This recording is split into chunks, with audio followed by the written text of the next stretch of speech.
Harry Brook. Sometimes he irritates, he annoys the kind of shots he play, but when he stays in his elements, like today he was, the way he walked the talk, he stepped out to bat while chasing 165 and with Phil Salt gone first ball duck on Sahin Afridi, who was dropped by Pakistan in the last two games. He kind of tore apart England's top order, picking up 3 wickets in the power play. England was in trouble. But Harry Brook, again, the captain, when it mattered the most, he stepped up, milked Usman Tariq, neutralized Usman Tariq with his one and two. But it was a Harry Brook show. It looks like an uphill task for Salman Ali Agha and his men to qualify for the semi-finals. Hello everyone, you are watching TUI Sports. This is Pratyush Raj. I am standing just outside Palakele Stadium, cricket stadium in Kandy, and I have witnessed one of the finest T20 knock on a difficult pitch by none other than Harry Brook. Sometimes he irritates, he annoys the kind of shots he play, but when he stays in his elements, like today he was, the way he walked the talk, he stepped out to bat, he promoted himself at number 3 instead of being a finisher, where what he's been doing for England's T20 side. He walked out to face Sahin Afridi, who had just removed Phil Salt with his first ball of the inning. He played a master class. A 50 ball 100 almost all but ended Pakistan's semi-final hope, and he was the man who stood between Pakistan and their way to the semi-finals. Let's start batting first. Pakistan ne 164 kiye. It was sloppy fielding by England. They let 15 runs slip away, but Pakistan also, they could have finished better. They were positioned really good despite Babar Azam's slow runner ball 24 in the middle. When Fakhar and Sahibzada Farhan were batting at one stage, they were 122 for 3 around in 15 overs, and what they needed was a flourish. But they lost 5 wickets in 19 balls, adding 25 odd runs, and last made a few lusty blows here and there by Sadab Khan helped them to reach 164. But let's also talk about Sahibzada Farhan, the way this guy has batted. A year ago, उनको PSL का contract नहीं था. His strike rate was the issue. He was dropped twice by Pakistan cricket team. He has worked upon his strike rate. He's the leading run getter in this World Cup. But also the other man we must also talk about is Liam Dawson.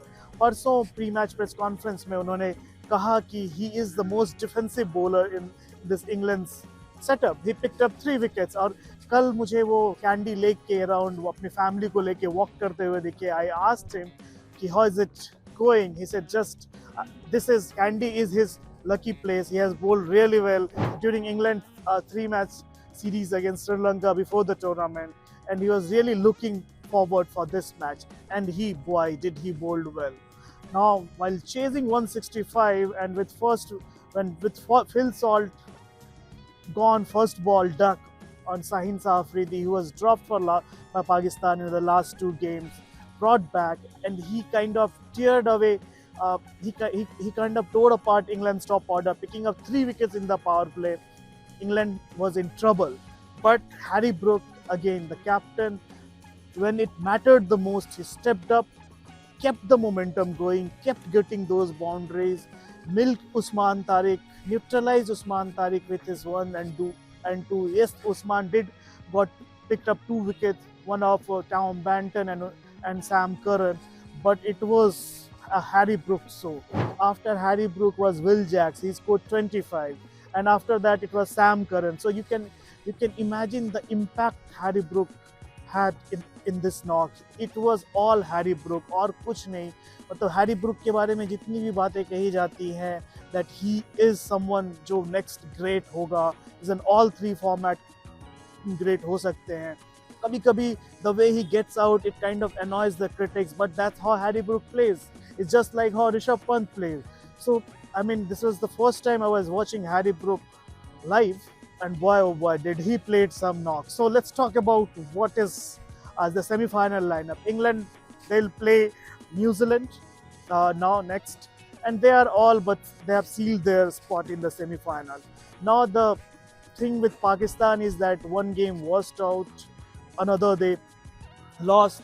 Now they will have to bank on Sri Lanka, who जो पहला match England से हार चुकी है. Now they Pakistan will be hoping कि tomorrow Sri Lanka will play against New Zealand at Art Premadasa Stadium. They will be hoping that Sri Lanka will beat New Zealand, and it will give Pakistan a hope. So then the Pakistan versus Sri Lanka game, it will become a virtual quarterfinal, which will be played here on 28.